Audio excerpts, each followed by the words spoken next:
Ryan Doka, our guest on the reboot of the Leroy and Leroy podcast. How you doing, man?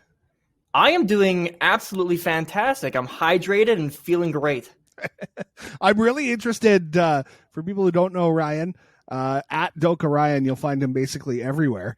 But I'm really interested to kind of hear how you got where you are. How you wound up with 2.4 million followers on YouTube, 4.8 million on TikTok, over 400,000 on Instagram. I'm probably missing some stuff as well. Yeah, million on Facebook. Just hit it not too long ago. Amazing. Yeah. So what's the journey? Everyone thinks, oh, it happened overnight, but like we know it's a grind. So I want to know how you got started.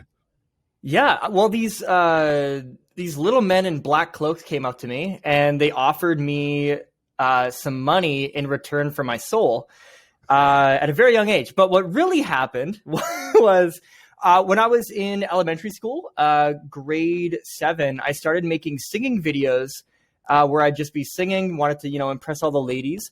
And when that failed because I was too bad at singing, I went the comedy route in high school.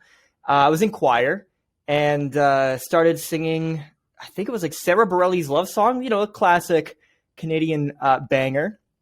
But I would sing it in a high falsetto voice.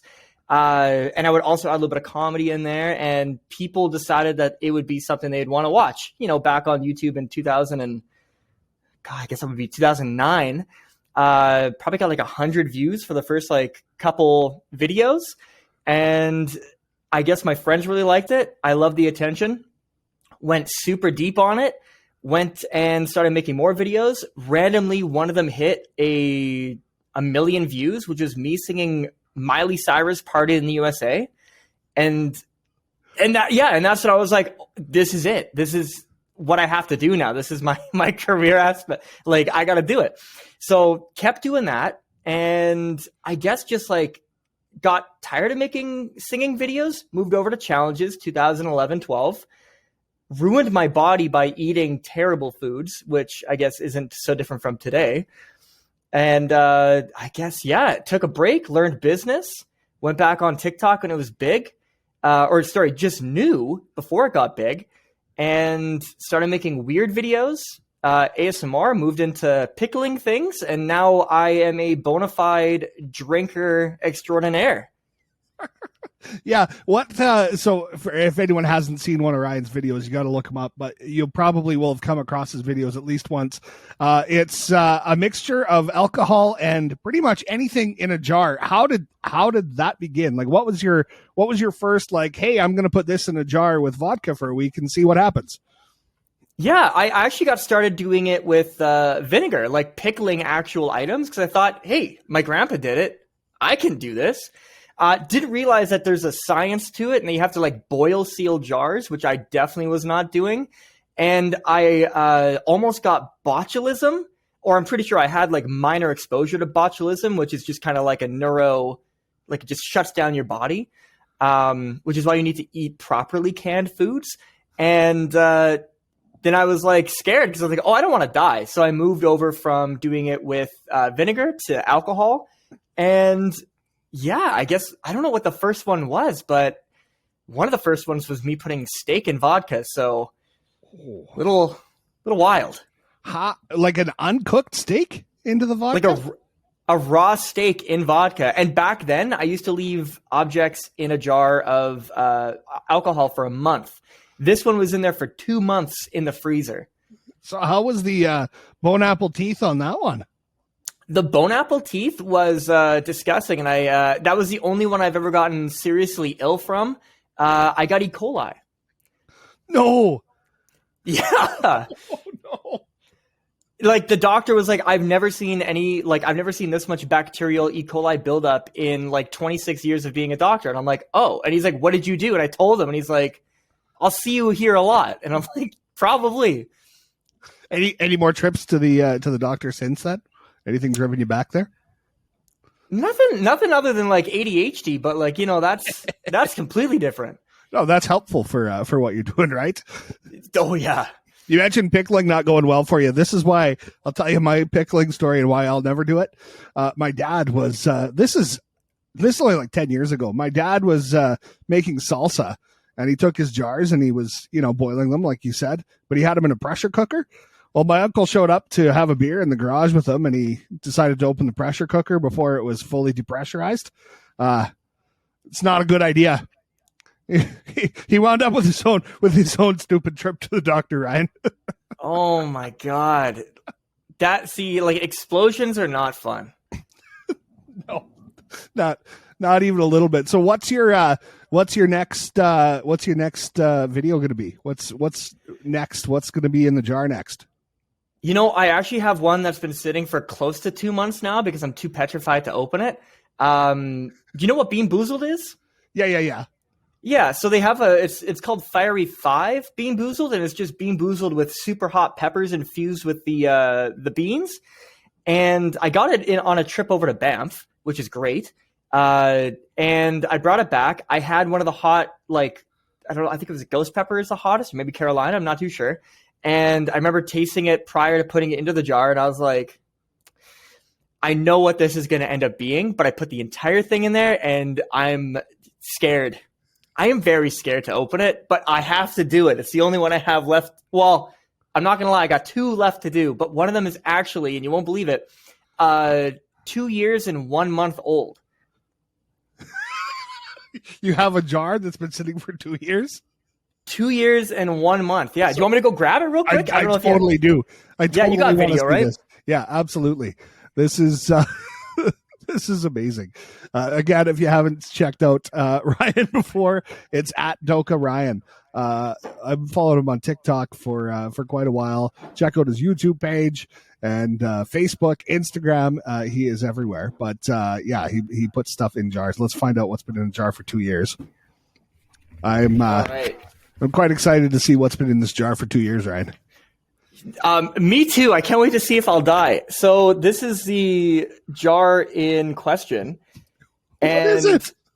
So this is Dr. Pepper baked beans, and it is in 90% concentrated vodka. Did you forget about this one? Or I forgot about it for probably again, 3 months, because I don't label my stuff. There's a heavy coating of dust on the lid too. You can kind of see it a little bit, but then after 3 months, I was like, well, this isn't safe to digest. And now it's been last year I was going to do it, but then I was like, no, maybe not. And now it's been 2 years, and I'm like, the time frame has to happen. I don't know. I don't think any bacteria can survive in 90% vodka, but if you don't see me post a video for a month, I have died. I don't think beans could be too bad. It's not like you had steak in there again. Yeah, not yet. I might revisit steak, but not for a 2-month stint, and a little bit fresher. Because another funny thing about that steak and vodka was that I bought it at Walmart when it was on sale, because it was eat before next day. And I was like, oh, heck yeah, I'm saving maybe $8 on a steak right now. And then that's probably that was already off to a bad start. that was probably what it'll probably already had the E. coli before you even put it in the jar. Oh, absolutely. And I don't think I've ever gotten sick from anything else except just disgusting ones that make me not want to ever revisit them again. Surströmming was bad, the canned fish surströmming. Oh, that sounds terrible. Yeah, it's super fermented. It smells like I don't even know what you could compare the smell to. Raw sewage, straight in the nostrils. Ugh. I don't think I could do half the shots that you do. I'm not sure how you managed to get through those. I'm surprised I haven't died. Honestly, I don't know if I have the world's greatest immune system and or stomach, but fish ones should kill me. And here I am, stronger than ever. People eat sushi all the time. You should be fine. I haven't done sushi yet. That's actually a good idea. I'd love to come sometime to witness one of these. I'd love to see how you film this, because it's entertaining as anything. You were one of the first people I think I started following on TikTok when we kicked our Leroy and Leroy stuff off, and it wasn't until I think like months and months and months later that I realized, hey, he's from Saskatchewan too. So are you from Regina, like born and raised? Is that your hometown or? Yeah, born and raised, Regina, Saskatchewan. I love this city, so it's just like been crazy to have people come up to me quite frequently still, and they're just like, wow, I didn't know you're from here. Like, I went to go get a booster juice the other day after doing like a little bit of Krav Maga, keeping in shape, burn off the calories from the excess alcohol. And the young lady was like gobsmacked that I existed in the flesh, and I was like, wow, this is unique. So how much do you run into that when you're out and about to people recognizing you right off the hop? A pretty decent amount. I know that at the beginning, because I mean, doing YouTube for so long, it was kind of like, you know, as a kid when I was 16, 17, it was really, really cool. And I'm like, oh my God, what is happening? I'm famous. And then taking that nice little break to become a regular human being and learn valuable skills in life. Coming back to it now and now seeing it happen. Like, there was a day that I went to just go to Walmart and I kept getting stopped just to get like a photo taken. And I'm like, wow, this is kind of neat. But then over time, the novelty wears off. If you have like something specific you have to do, like, I think I went to the mall not too long ago and I was swarmed by teenagers. And I'm like, this is not, I'm here to buy a suit jacket. I got to get from point A to point B. I still love it, but it happens so frequently now that I've kind of dulled it down to like where it's like amazing. And it's more of like, let's get this transaction over, give the people what they want. Cause I'm a nice guy. I really like doing like fun things and getting like good photos with people, but I just, don't want a 30-minute conversation when I have to go buy, ramen at a discounted price. I can appreciate that. I love getting to meet people. I love getting to take pictures with people and all that kind of stuff. But I think my strangest experience, maybe you've had something like this, Ryan. I was recently at a Saskatchewan Rush game, which go Rush. I was in the bathroom. And I just left the urinal, and a guy came up and was like, "Leroy, can we get a picture?" I'm like, "Can I just wash my hands?" So, he waited until I washed my hands, but not until I left the bathroom. We got a picture, I'm sure, that he took on his phone, which is, I'm sure his friends were probably like, "Dude, there's the urinals in the bathroom. Why didn't you wait till he was out of there?" But oh man, have you had the bathroom experience yet? I've had a couple. When I go to the bar, I used to go quite frequently just to, get that nice exposure, because my thought process was always like, I'm the alcohol content creator. I have to go out and drink, which lasted for a while until I was like, I should probably be more mindful of my liver. But when I would go out sometimes, even like if I go, because I love going to karaoke, there's a nice karaoke place in Regina every like Monday. I would go there quite frequently, and a lot of people would come up when I'm in the bathroom, and I would be like, mid-pee, and the dudes would come and be like, "The Doka Ryan, my God," and they'd stall right beside me, and they're having a full-fledged convo, and I'm just here, and I'm like, this is not how I expected a meet and greet to happen, It's one of those things, especially once you get alcohol in the mix, that will happen, I'm sure, over and over and over again. But I'm sure it's also brought, a lot of opportunities for you. What are some of the kind of the cool opportunities, cool things you got to do, people you got to meet, thanks to this all blowing up for you? Yeah. Oh my, I don't even know where to start. I think some of the cool things would be, so prior to me actually doing alcohol videos, like before I did the In a Jar series, I actually never really drank at all. Like, I rarely drank. And I actually despised alcohol a lot. Like, I would probably have like maybe a drink once every 2 months, really. So getting into it, all my reactions are like so genuine. But what was really funny is, and I remember this very vividly, one of the companies that I was like using, it was, oh my God, I don't remember it vividly. Never mind. But one of the companies, it might have been Malibu. It was more of like a mediumer like liqueur, not like a hard alcohol. I remember them like liking it was Malibu. They liked one of my Instagram videos, and I was like, is this what it's like to be to make it in this industry. But now the opportunities I'm seeing are there's events like there's beer bacon bands happening, this month that I am invited to go to and, have a little bit of fun, drink a little bit, where that is really fun to be, on the same level as people that are drinking and, be in that event and, do the meet and greets, have videos happening, wacky things will absolutely transpire. Alcohol companies sending me things that I don't think a wide population of people would ever get to experience. Bacta is a thing. Like, I don't really like whiskey that much, but there's a rye whiskey called Bacta, made by the same gentleman who made Whistle Pig. I don't know if you're very familiar with a lot of like liquors, but very good, reputable brand. And it's such a small batch that they make, and I get like this delectable rye whiskey that I can't even stress enough is the best thing I've ever tasted. So I get like really good tastings. I get to meet really fun people. I got to make my own vodka, which was crazy to me. That was where I was like, wow, people will drink something with my name on it. That is awesome. So have you signed a few of those bottles? Signed a few of the bottles. Again, limited runs, as most things are. Made from another beautiful local Saskatchewan company, Smooth 42.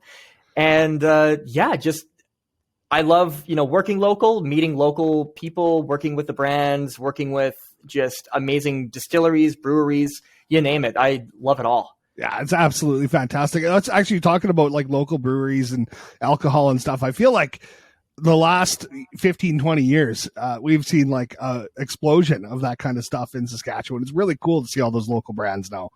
I know one of the very first, actually, I think the very first company that reached out to Leroy and Leroy, and this was pre-TikTok days. We were only on Facebook and had a minuscule presence on YouTube, was Rebellion out of Regina.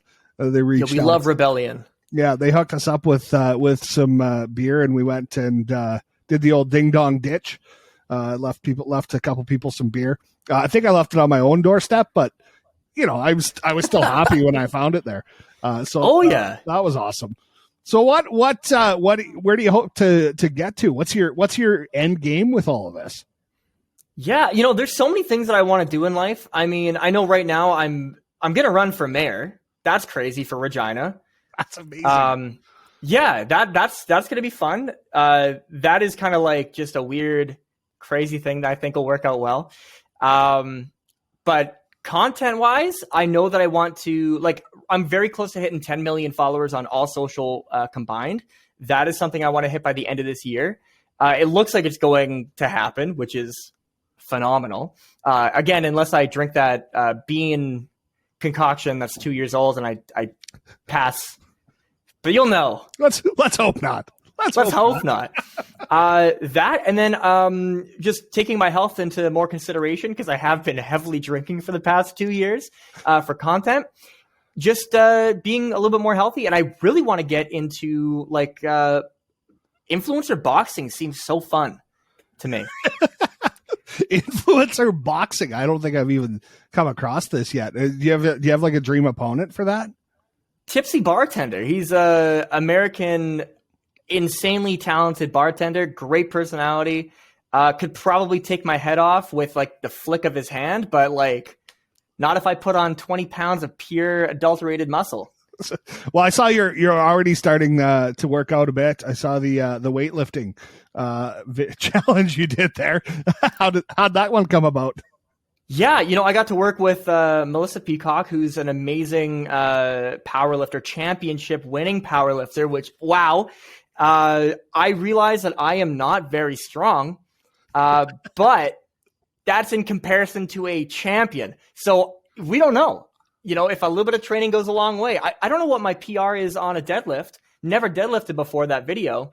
Felt it for 3-4 days. Oh, no. But I think I lifted 260 pounds. That might sounds good to me. I don't know what a lot is when it comes to deadlifting. I think when I finished high school football, I don't think I lifted a weight again after that. So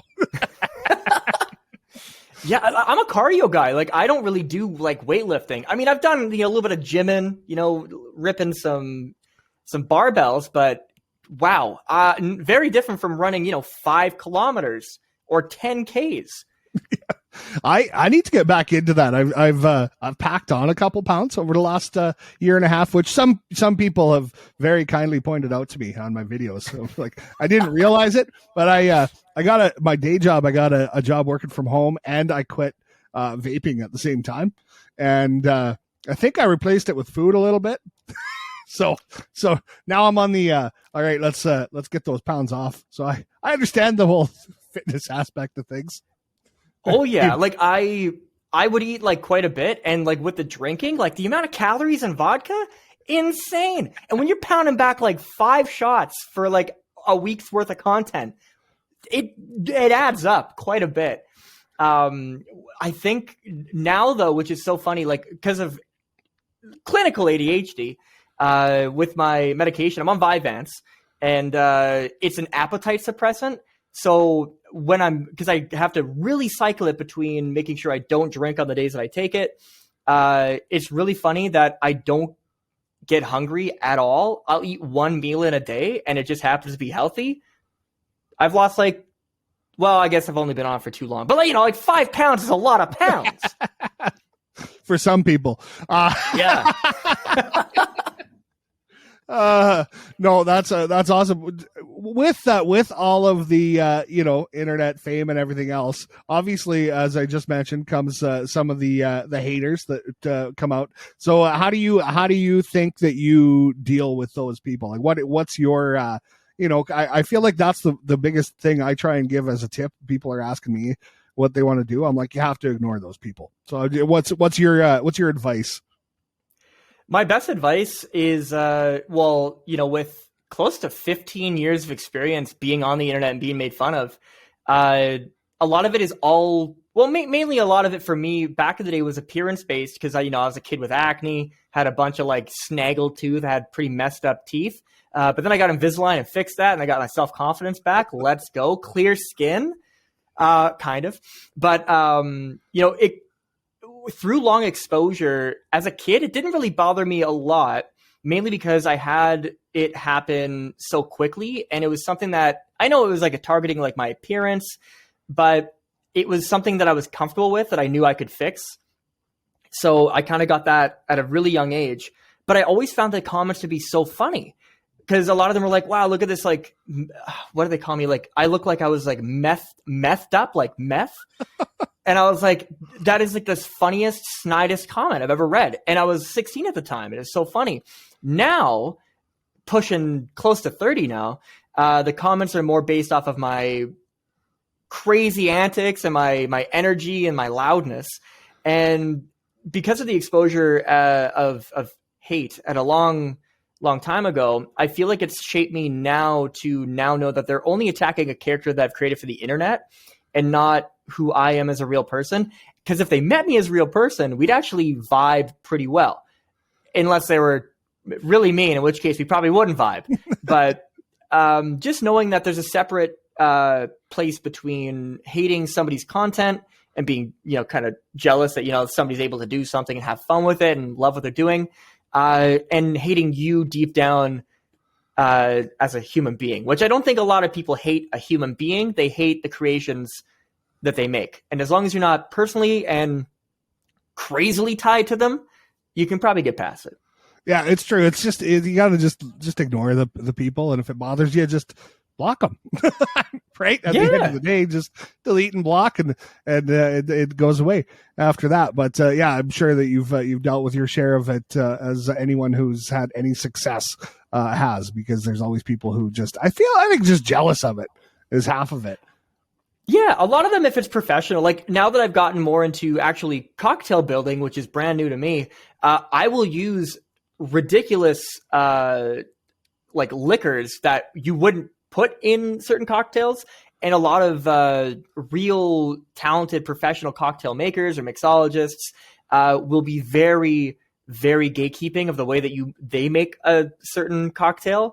I think it was I made an AMF, which is an adios mother effer, and I used like a very expensive like Clase Azul tequila, which I was like, well, I don't really drink tequila, so I have this like $300 tequila I'll use. And people were like, why would you use that? You should have used like a Blanco tequila, you idiot. And I'm like, oh, you could do whatever you want. It's a cocktail. That's people getting mad over which alcohol you use. I love that. Something you said was that, you realize people hate, the character you created for the internet. So this is what I want to know. What, like put the YouTube and everything aside, and what is Ryan into when you're not making videos? What's your, what do you like to do? I love gaming. I actually love doom scrolling on Twitter, getting deep into seeing what the heck is going on, reading. And I just recently got into this prior to the mayoral, municipal, running and campaigning.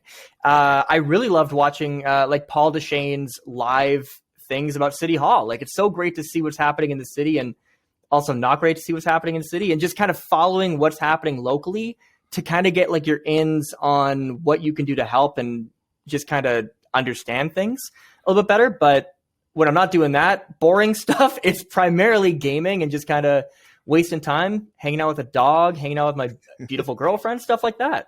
So when you talk about running for mayor of Regina, this is like 100% legit. You're in. 100% legit. I'm in. A lot of things that I can see coming from this is when there is an actual like campaigning thing happening. Obviously, I'm an entertainer, so I'm born to entertain. But the way that I'm taking this very seriously is the major question I think I'll get from a lot of people is, well, what the heck is he going to do with his YouTube channel and his social? And the big thing for me is to actually include people, and this is just my thought process, is to include people to see that transparency of what it is to be a mayor. So videotaping, getting my videographer to do his thing, videotape me doing mayoral things, getting an inside look on how to run a city properly is going to be, I think, an absolutely wild and fun content stream. I love that you're 100% in on this. We made a Leroy for mayor video during Moose Jaw's last election, and I think the campaign promises were we were going to change the name of one street to Leroy and Leroy Drive, and we were going to put more detours in place so that people could see other parts of the city. And then we forgot to file our papers to run for mayor. So yours is legit though. You're in on this, and I love that. So when's the election coming? Fall 2024. I think, and you know what? It's funny that you say that, because when you were running for mayor too, it's kind of like one of those, we want to highlight some funny things happen in the city, just kind of be like, I wanted to do that too. I just kind of wanted it to be like a silly little thing. And then the more I looked into it, the more I was like, well, we can actually fix roads pretty easily, or we could like fix transit. I mean, not easily, but like we could at least make big money moves without it being, silly. And if a 30-year-old YouTuber has to do it, cool, I'm with it. I have nothing to lose.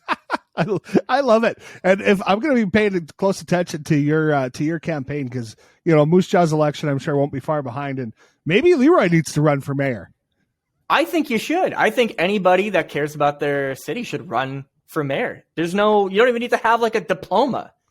So what do you love about Regina? What do you love about Saskatchewan?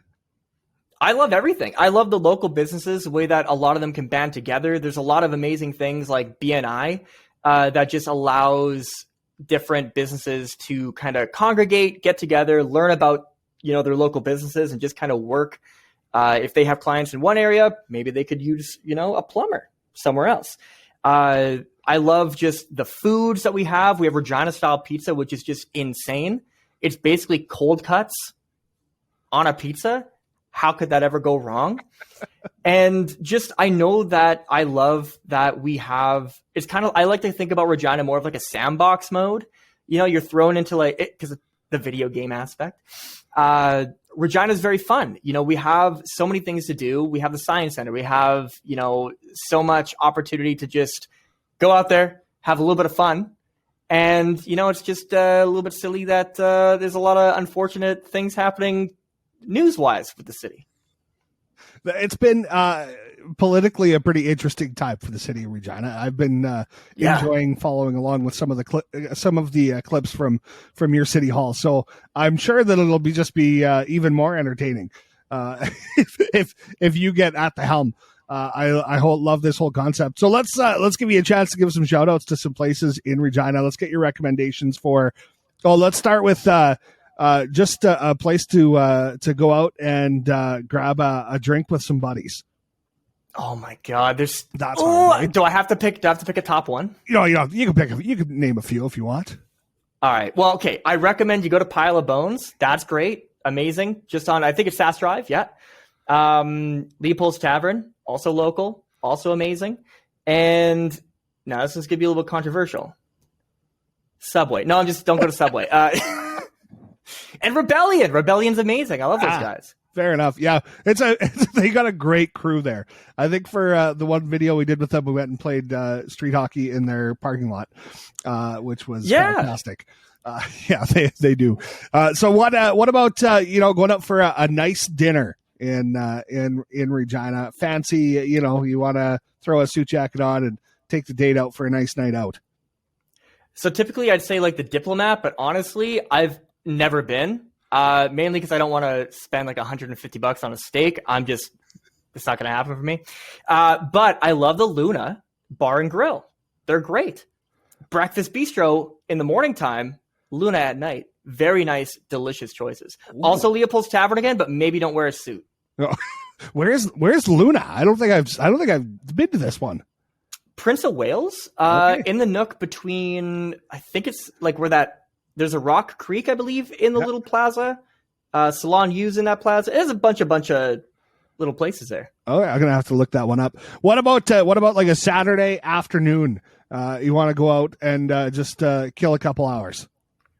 Rip it over to Denny's.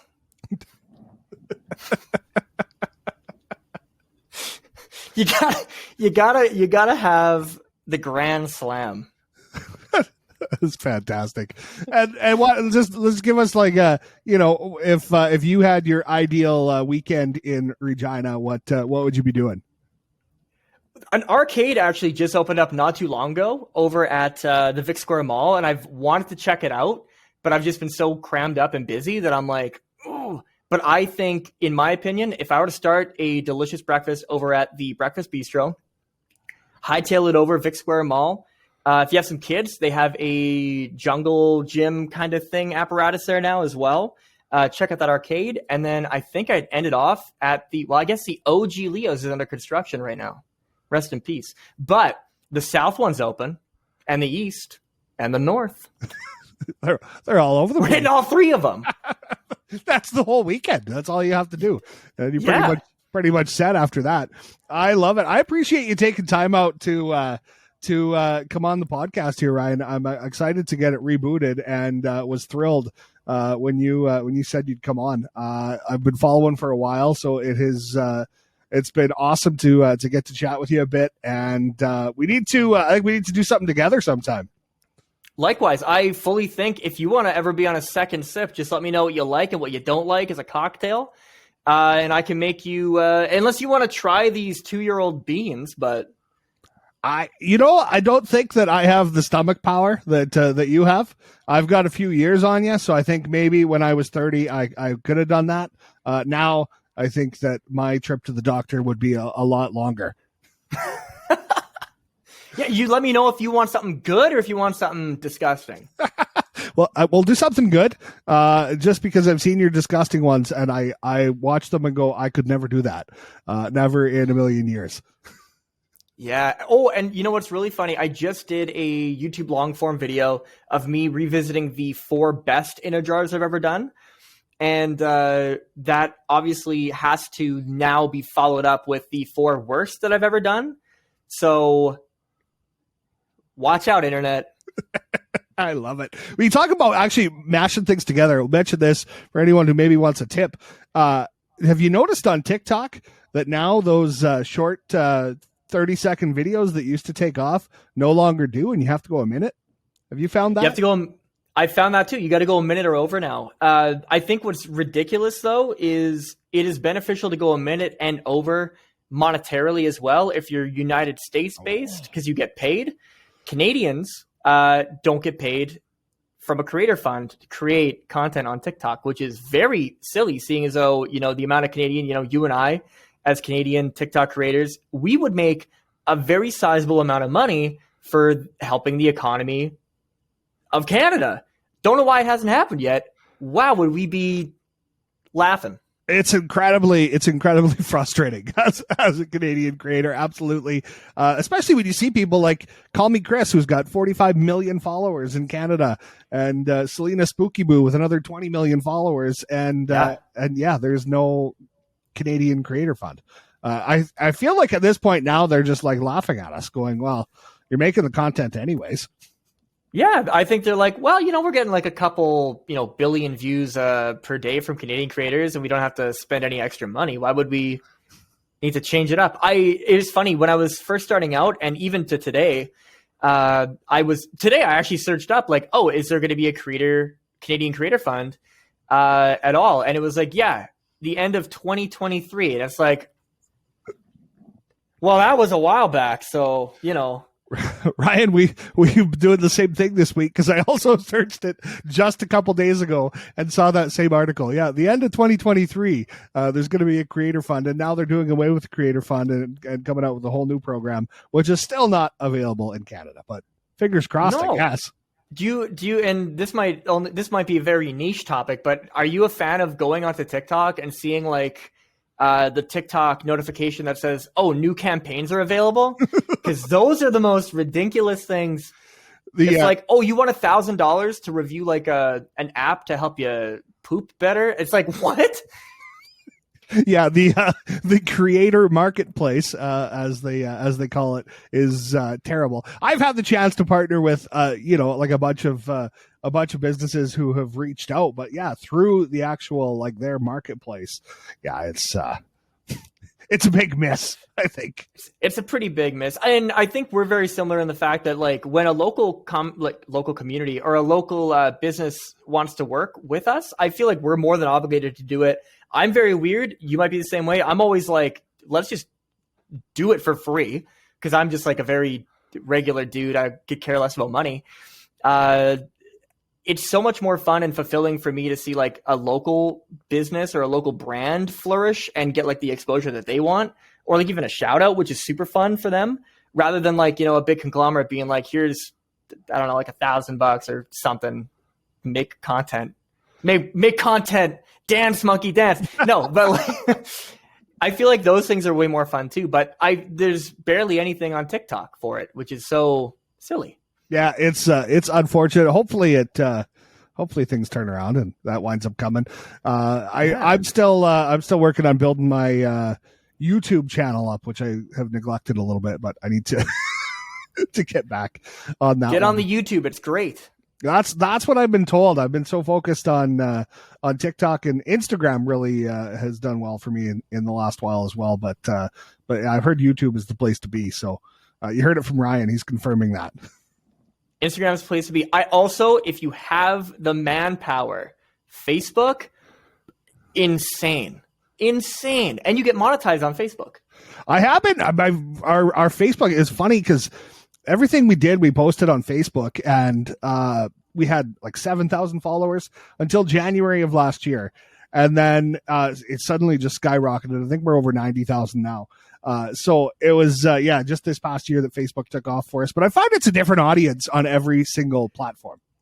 Oh, it is. In the same respect, I was at, I think a year and a half ago, I was at maybe 12,000 on a dead channel. Started doing it. Now I'm at like, a million. So about a year and a half, it's like 1 million followers on a platform that I never would have used, and it's monetized. I'm like, oh, what a dream. Absolutely. Well, I appreciate you taking time to chat with us. At Ryan Doka, you'll find him basically everywhere. Is that right across the board?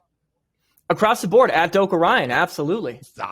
I have it as at Doka Ryan on the screen. Ryan Doka is his name, at Doka Ryan. See, I said it wrong. I'm glad you're there. If you search up at Ryan Doka, you're going to find a murderer, and I don't recommend you give him any of your views. No, for real? No, not for real. But it's funny. There's three Ryan Dokas in the world. One of them's in prison. One of them got shotgunned straight to the face in Phoenix, Arizona, and the third one is a professional alcoholic. We'll let you figure out which one this is. Thanks again, Ryan. I appreciate it. Absolutely. Thank you very much. I'm Leroy. That's Doka Ryan. There's always something to do.